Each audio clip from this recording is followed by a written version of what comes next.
ওকে, তো আমরা দুইজন, সরি তোমরা দুইজন একটা অ্যাপ বানাইতেছিলা, একটা $1,000,000 অ্যাপ। অ্যান্ড আমার অ্যাজাম্পশন হলো যে তোমরা কেউ একজন হয়তো গিটহাবে যায় একটা রিপোজিটরি ক্রিয়েট করবা। অ্যান্ড রিপোজিটরি ক্রিয়েট করার পর যেটা হয় যে তোমাকে একটা রিপোজিটরি পেজের, ওই রিপোজিটরি পেজে রিডিরেক্ট করে, অ্যান্ড পেজের নিচে ইনস্ট্রাকশনস থাকে দুইটা জিনিসের। এক, নতুন রিপোজিটরি কীভাবে কমন লাইনে ক্রিয়েট করতে হয়, অ্যান্ড সেকেন্ড, এক্সিস্টিং রিপোজিটরি কীভাবে কমন লাইন থেকে আর কি পুশ করতে হয়। তো I'm gonna go through these commands, and এই কমান্ডগুলো combined with extra কিছু কমান্ড যদি শিখো, then I would say যে তোমার গিটের আগে আসলে জানার নাই ওভাবে, because 80% stuff is done by most of these things. Extra যা জিনিস আছে ওইটা to be honest very niche, and I don't think even you would encounter it, বা যখন এনকাউন্টার করবা you would be expert enough to just google it and be able to do it anyways. তো আমরা এখানে আসি। প্রথমটা বলছে যে create a new repository on the command line. এখানে অনেকগুলা কমান্ড আছে লাইন বাই লাইন। আমি জাস্ট সিম্পল যদি যাই, প্রথম লাইনটা this has nothing to do with git, এটা বেসিক্যালি লিনাক্সের একটা কমান্ড বা ইউনিক্স সিস্টেমের একটা কমান্ড আর কি। উইন্ডোজে আছে, লিনাক্সে আছে, ম্যাক ওএসে আছে। ইকো দিয়ে বেসিক্যালি এই লাইনটাকে প্রিন্ট করতেছে, অ্যান্ড দেন ওইখানে তিনটা যে দুইটা অ্যারো আছে, দেন readme.md দিছে।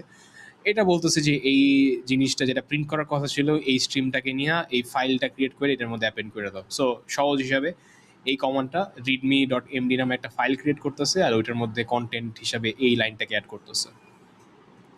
ডান। পরে দিছে গিট ইনিট। তো আমরা দেখবো যে গিটহাবের এই যে ইউআরএলটা এখানে লাস্টে দেওয়া দেওয়া থাকে যে এই প্রজেক্টের রিপোজিটরি নাম .git, রাইট? তো ইনিট যখন আমরা চালাই তখন হলো আমাদের এই প্রজেক্ট ফোল্ডারের মধ্যে একটা .git নামে হিডেন ফোল্ডার ক্রিয়েট হয়। তো ওই ফোল্ডারের মধ্যে আমাদের সব ডেফিনেশন, সব ট্র্যাকিংয়ের যে ইনফরমেশন ওইগুলো সেভ থাকে। অ্যান্ড গিট সফটওয়্যার যেটা আমরা ইনস্টল করছি ও আর কি এই ফোল্ডার থেকে তখন থেকে আর কি রিপোজিটরি হিসাবে কাউন্ট করা শুরু করে। সেকেন্ড কমান্ড হলো গিট অ্যাড readme.md। সো অ্যাড দিয়ে বেসিক্যালি আমরা আমাদের যে এই ট্র্যাক করতেছি আমরা ফাইলগুলোকে, আমরা গিটকে বেসিক্যালি বলতেছি যে এই ফাইলটার চেঞ্জগুলোকে ট্র্যাক করো। অর আমরা অন্যভাবে চিন্তা করতে পারি যে বেসিক্যালি অ্যাড দিয়ে আমরা বুঝাইতেছি যে এই ফাইলগুলোকে একটা চেক পয়েন্টে আমি সেভ করতে চাই, সো ওইটার জন্য এটারে জাস্ট প্রিপেয়ার করে রাখো আর কি। তো পরের লাইনটা দিয়ে আমরা গেস অ্যাডটা বেটার বুঝবো। সো গিট কমিট হলো আমাদের চেক পয়েন্ট, ঠিক আছে? তো ড্যাশ ছোট হাতের এম দিয়ে দেন আমরা এখানে একটা মেসেজ দিতেছি, এটা হলো আমাদের চেক পয়েন্ট, অ্যান্ড দেন আমাদের একটা মেসেজ। আমরা যখন গিট লগ একটা কমান্ড আছে দিয়ে যখন চেক করব তখন দেখতে পারবো যে কয়টা চেক পয়েন্ট কী কী হয়েছে।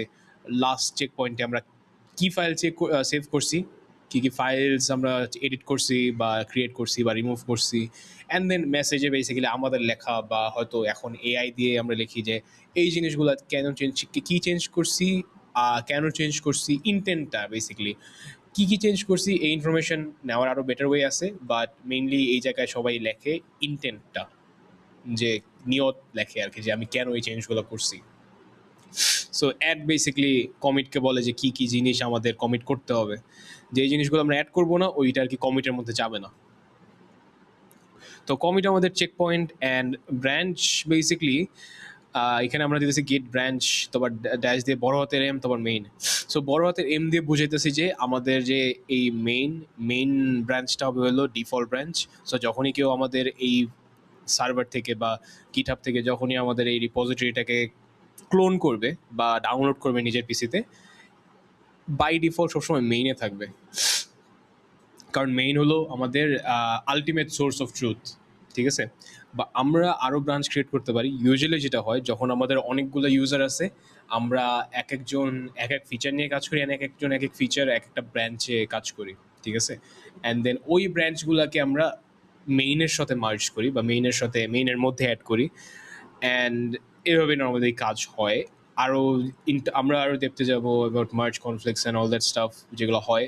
But for now all you need to know is যে গিট ব্রাঞ্চে মেইনটা হলো আমাদের মেইন ব্রাঞ্চ। এরপর গিট রিমোট অ্যাড অরিজিন, এটা সব থেকে বড় লাইন এখানে। এইটা যা করে সেটা হলো যে এটা আমাদের রিপোজিটরির ইউআরএল সার্ভারে, এই যে repository name and then .get, এটা আমাদের ইউজার নেম, আর এটা তো সার্ভারের ডোমেইন আর কি github.com। সো যেটা হইতেছে git remote add origin.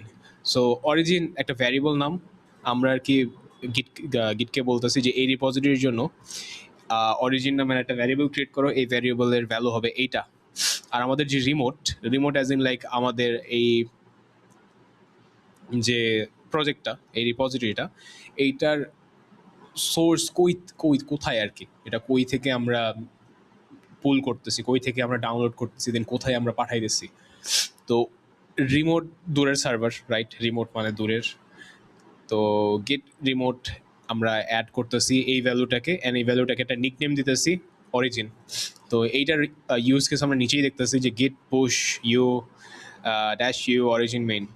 So u যেটা করতেছে, আমরা ইউ ছাড়াও কিন্তু এটা করতে পারবো, বাট ইউ দিয়ে বেসিক্যালি বলতেছি যে বাই ডিফল্ট যখন কেউ এর পরে থেকে যদি কেউ চেঞ্জ করে গিট পুশ দেয়, পুশ বেসিক্যালি যেটা করে যে ফাইলগুলোকে সার্ভারে, আমাদের এই রিমোট সার্ভারে ফাইলগুলোর যে চেঞ্জগুলো আমরা করছি ওই চেঞ্জগুলোকে আপলোড করে দেয়। সো এই ইউটা দেওয়ার মানে হলো যে ডিফল্ট আপস্ট্রিম বা ডিফল্ট যেই অরিজিন, এখানে কিন্তু আমরা চাইলে মাল্টিপল অরিজিন অ্যাড করতে পারি। সো রিমোট অ্যাড, এখানে অরিজিন 2 বা let's say origin dash Dave দিয়ে আর একটা নিকনেম দিয়ে আমরা আর একটা ইউআরএল কিন্তু অ্যাড করতে পারবো চাইলে। বাট ফর নাও মানুষের আপাতত limited use case and small team অনুযায়ী একটাই কাজ হয়ে যেতেছে। So what you can do is git push ইউটা এখন দিতেছি যাতে ডিফল্ট পরের বার থেকে আমরা জাস্ট গিট পুশ লিখতে পারি। এটা যদি আমরা না দিই, প্রতিবার আমাদের গিট পুশ অরিজিন মেইন। সো গিট কারেন্ট চেঞ্জগুলোকে পুশ করো ওয়্যার অরিজিন, মানে এই সার্ভারের রিপোজিটরিতে, আর এই সার্ভারের রিপোজিটরির এই ব্রাঞ্চে main. So you can change origin main and ওইটা যেই ডেস্টিনেশন দিবে ওইখানে এটা পুশ করবে।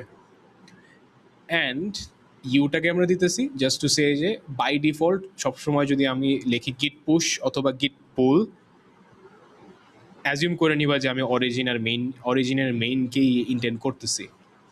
So will talk about this in depth after this.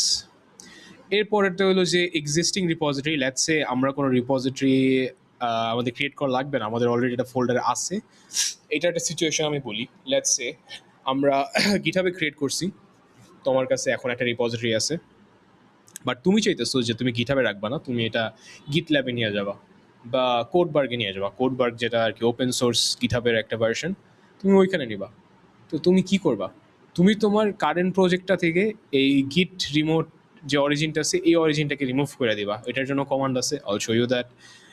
Remove করার পর your gonna set branch main ব্রাঞ্চটা যে ডিফল্ট এটা সেট করবা, যদি সেট করে না থাকো, অ্যান্ড দেন এইটাকে আবার পুশ করে দিবা।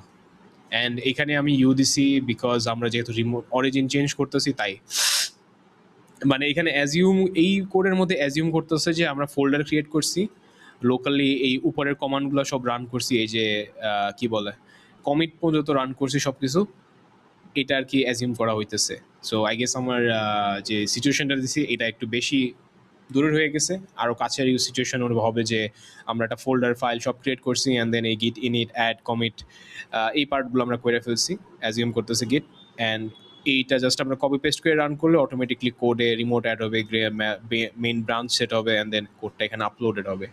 So that's it for today. আমরা এর পরের ভিডিওতে দেখবো বাকি সব যে কমান্ডগুলো আছে ওগুলা।